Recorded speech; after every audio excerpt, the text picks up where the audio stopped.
Rube, just how would you define a Rube Goldberg invention? Well, I've been called the father of automation.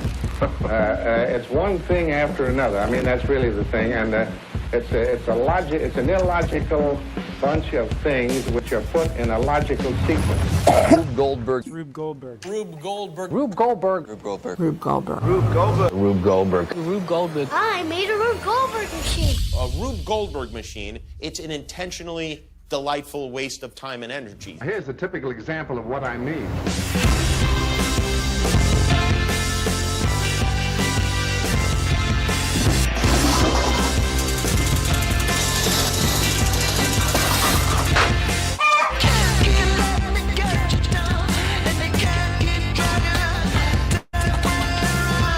To 20 failures and 2 successes. That's my hypothesis.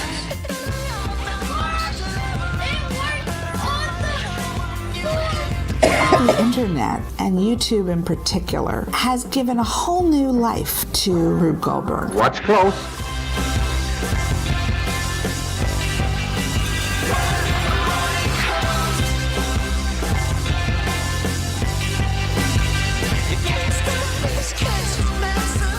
How does this work? It's very simple. Oh, and there it goes.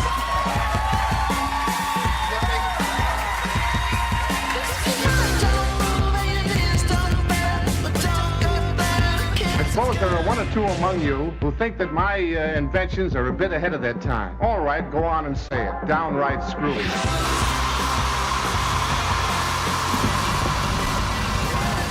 Rube Goldberg doing something simple in a very complicated way that is not necessary. It's a goofy, gadgety, glorious sight to behold. This bill is a bit of a Rube Goldberg contraption. Sloppy staff work right from the beginning, especially on this bill.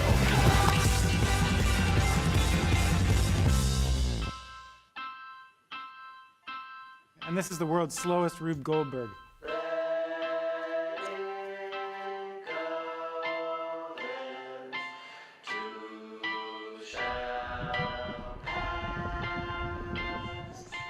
I build Rube Goldberg machines. Oh, no kidding. I love it. You actually know what it is. I'm pretty surprised. Absolutely.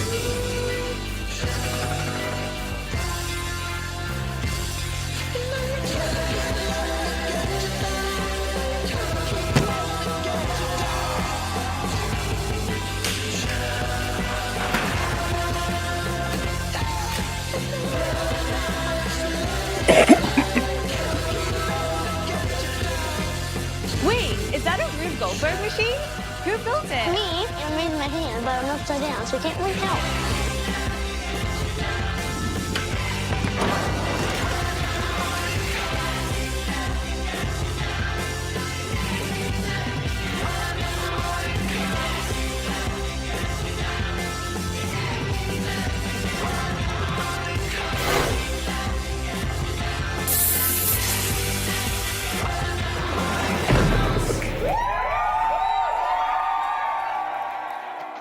Yes, sir. Long, long after you and I have departed from this earthly scene, this machine of mine will be working on and on and on and on and on and on.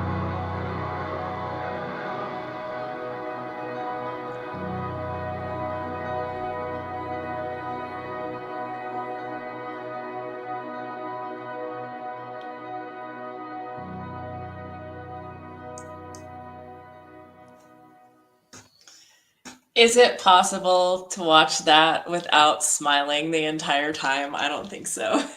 And how many times have we all seen it, right? I know, exactly. Well, welcome everyone. Here we are in the Rube Goldberg Minecraft Challenge 2025. So good to have you join us.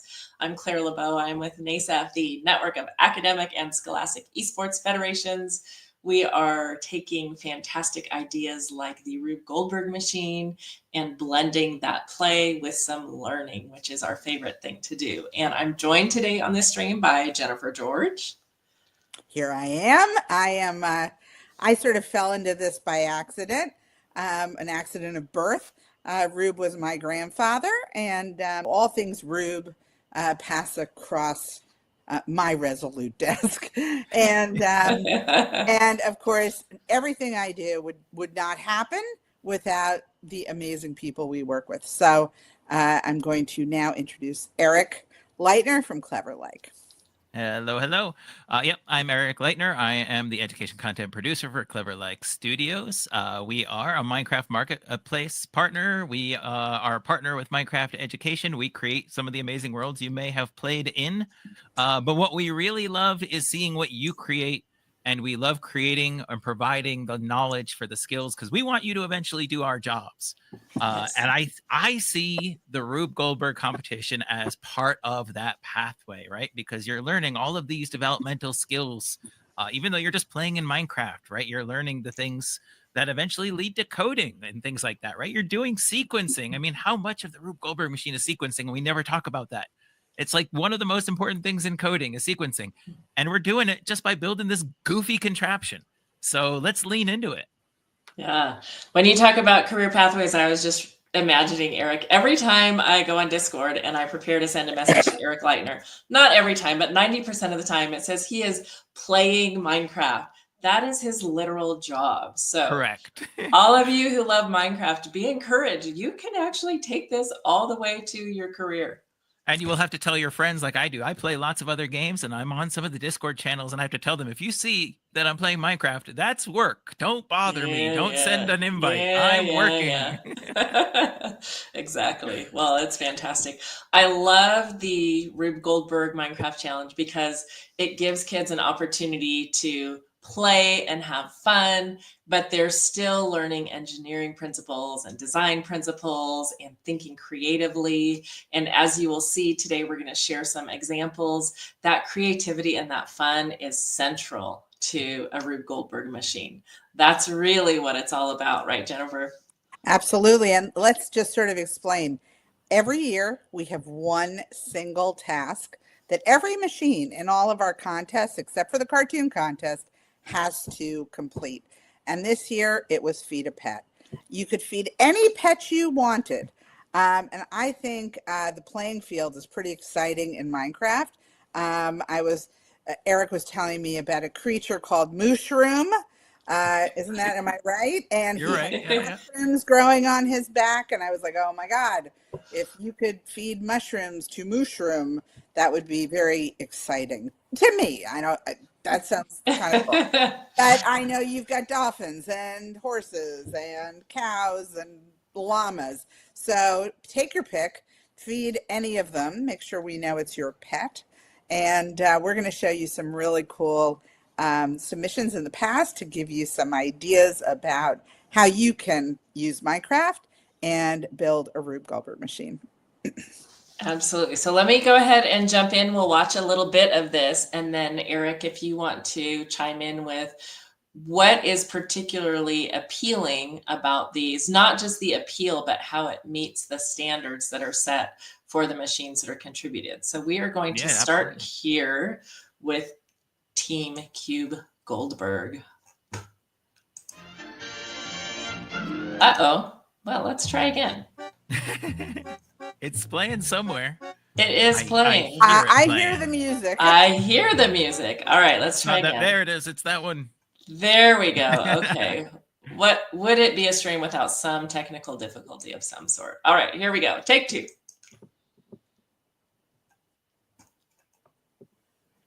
Now, of course, the irony is now I don't hear it, but that's totally okay. There you go. You got a little music. I can talk over that level of music. So just to give some background, this was from the season when the goal was to open and illuminate a book was the challenge.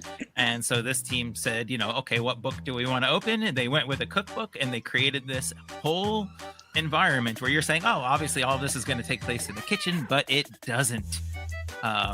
You've got a cat hitting the toaster and all of these things happening, right? The rolling pin falls, and there's a whole chain reaction thing. I love the meowing cat in the background. The sound is part of the humor, huh? It is. And we're actually that's great that you brought it up, because this video and the next one that we're going to share use sound in two shockingly different ways, both effectively.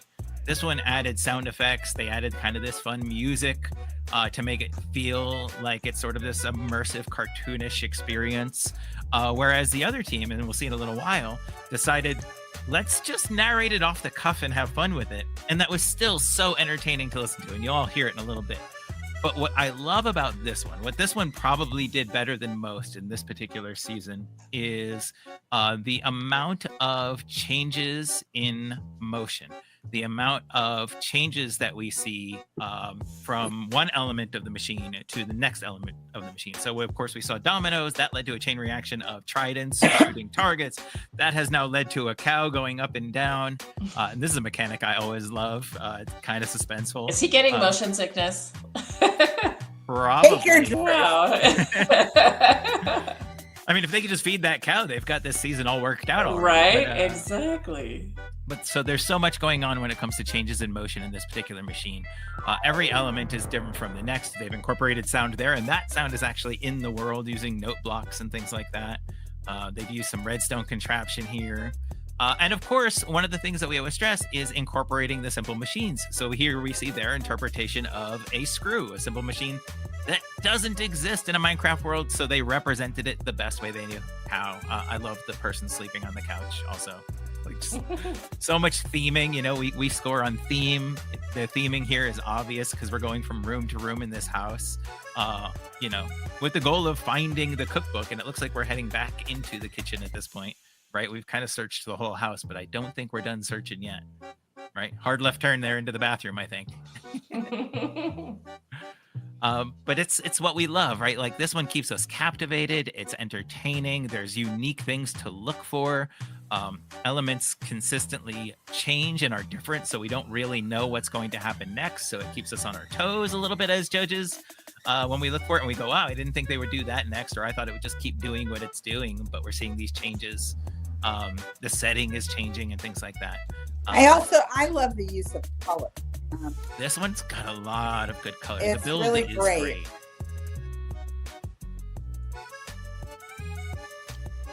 This is fantastic. Eric, what do you think is the ideal length for a submission?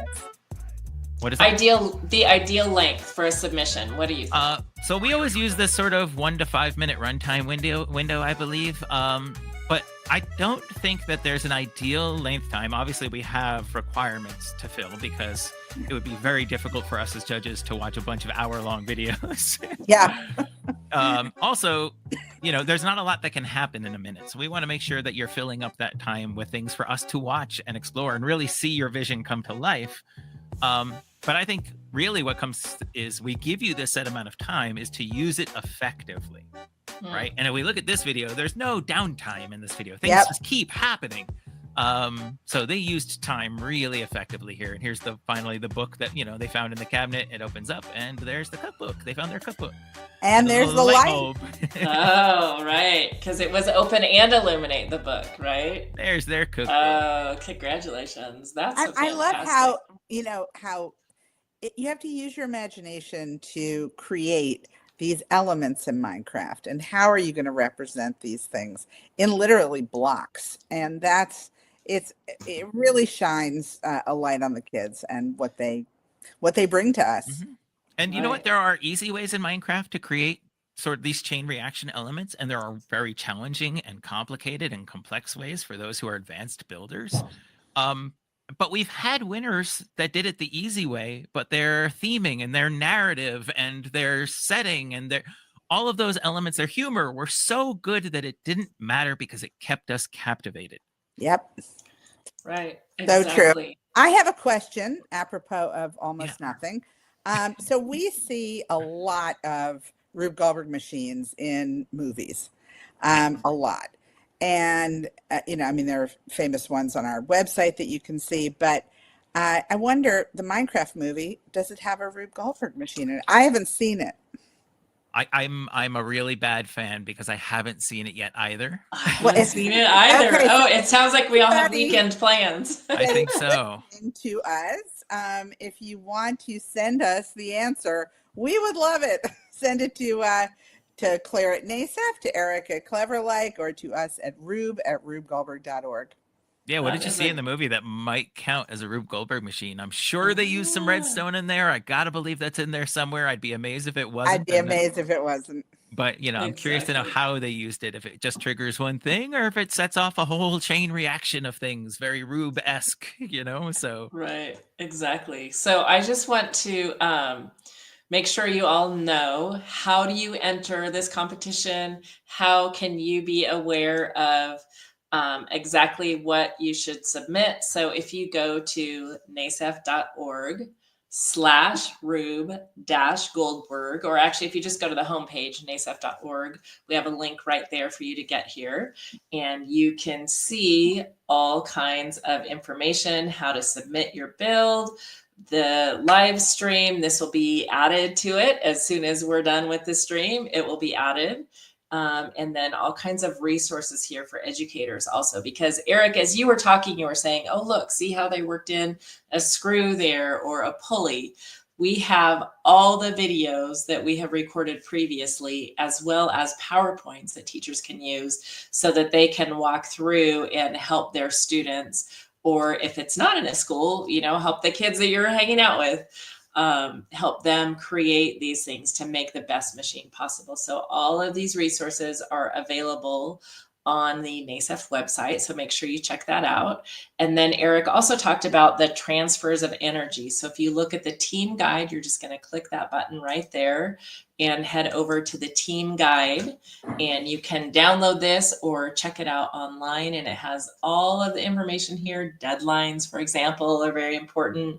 And then some examples like we've shown you here. Speaking of feeding pets, Jennifer. I was going to say, right now, Claire, you are feeding the pet Forget it. information. Yes, forget it. Yes, exactly. And then here's the important part, the specification. So you're going to have at least 4 simple machines and 10 transfers of energy and a maximum of 100 steps. Holy cow, in less than 5 minutes. So all that information that you need, you're going to find right there on the NASEF website. Who is this adorable creature? Whoops, this is Mojo. Mojo. There he is. Hey. Mojo. He is the pet that we So feed every adorable. day. I bet. He does not know he's on a Zoom, but we do. Oh, you know what I just thought of? Our dog, we have a puppy. She gets so many treats. You don't necessarily have to feed your pet in a bowl. You could feed your pet treats for doing crazy tricks or something. Let your mind go wild. Or with the trail ideas of that you treats when you're trying to lure them into their carrier to take them to the vet. Oh yeah, Exactly. we know that. Oh trick. my goodness. Oh my goodness. Isn't that the truth? Oh, so funny. So All right. are we going to show the second? Let's show the second one. Yes, we're going to get right into it. This one is, well, I think they introduce themselves, so I'm not going to give it away. They do. It's one of my Here we favorite go. parts too. Yes. Hi, I am Zehua. I'm Rui Hong. I'm Go Yuan. We are the legendary potatoes. Today, my team will be presenting our machine, the Potato Killer. Our machine is about Potato a lost Killer, let's potato, go. separated 100 miles from his family and friends. He has to ride in a minecart to get back home. But what dangers will we meet along the way? Let's find out. Okay, so we're back with the potato. Okay, the potato is in the minecart and go! Oh, what's this? The pressure plate powering the pistons and pushing the minecart. So obviously the first difference we noticed between this one and the previous one is there's no almost got through it. soundtrack. They didn't add music for environment. What they do is they narrate the whole experience, and they're having so much fun talking about it. Getting pushed on ice, and up it goes, and down into hoppers, back into the minecart again. And now what? Oh, what's this? Wait. The potato is dying in the sand. Oh my. I like that even when things don't go exactly perfectly, they're like, let's just say it. Let's just lean into it. Let's talk about it. It's hilarious. Now the potato powered the things, special things, which we can see the chickens in the background. Down, and it powers the pressure plate. They're having fun with it too. I love that. Okay. Oh god, there's lava. Oh my god. Bro, lava. Oh my god. It's suspenseful. This is like the ramp part, but now with lava, the opposite's coming down. These suspenseful moments are some of my favorite, where things happen slowly and you're like, what's going to happen? What's the next step in this? Right. Okay, this is just a sand timer.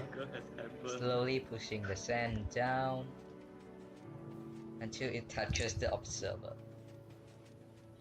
And up it goes. Back again. And now it goes to this. I guess we don't have to worry about the potato getting motion sickness, huh?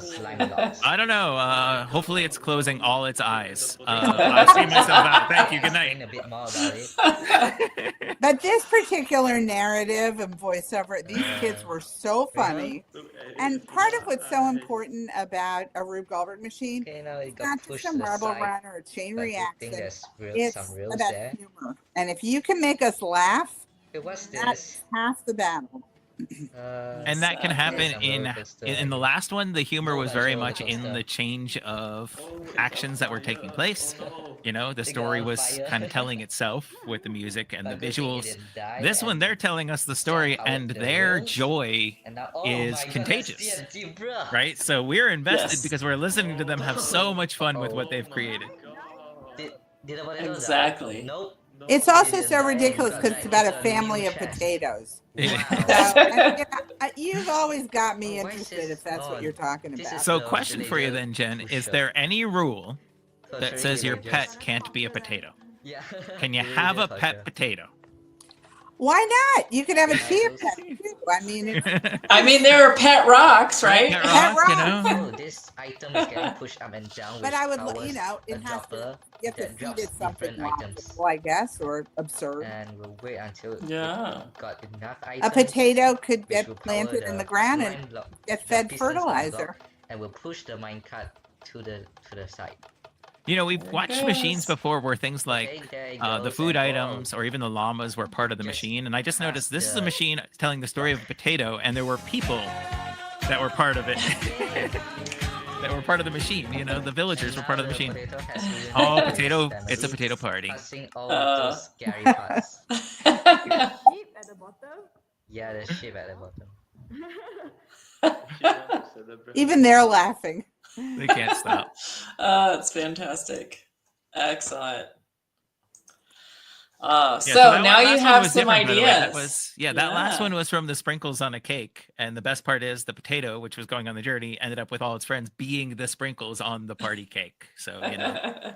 Potato sprinkles. Be nonsensical. Nonsense equals creativity more often than not. And I mean, I gotta believe that many ideas that started as nonsense turned into things that we now think are like obvious to use day to day. So right, exactly. So the clock is ticking. You do have a little bit of time, but we want to make sure you get registered on time, which is April 28th, and get your submissions into us by the end of this month. So submissions are due by April 30th.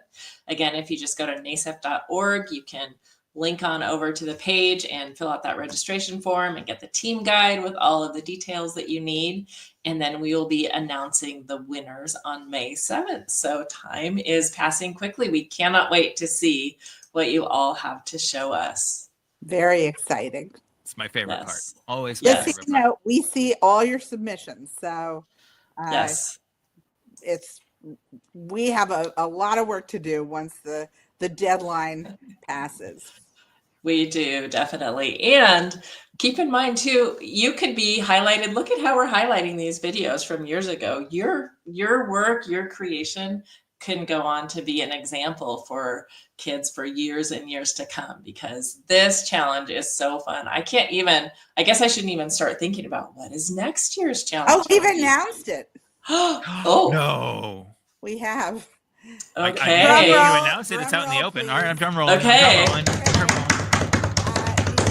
For next year, which should be really interesting in Minecraft, is open a box.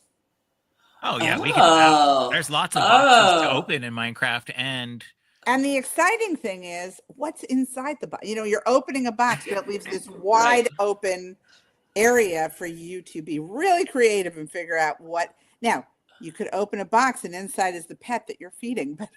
But that's getting a little meta. I mean, if you're Right. like me during the holidays, at least one of the presents is you open that box, and inside that box is another box. Another and then when you open box, that box right. is another box, and then when you open that box, you get the idea. It's a Yes, Russian box. exactly. Oh, so exciting. Okay, we are ahead of ourselves, but We now are. you know you got a sneak peek at next year's theme. That's amazing. So, Yeah. feed a pet is what we're doing this time around. Yep. We've clarified pretty much anything can be a pet, and pretty much anything can be what you feed it. So let your imagination run wild. Don't forget to submit by April 30th, and next time we see you, we'll be sharing the submissions. So good luck and have fun, everyone. Can't wait. Bye.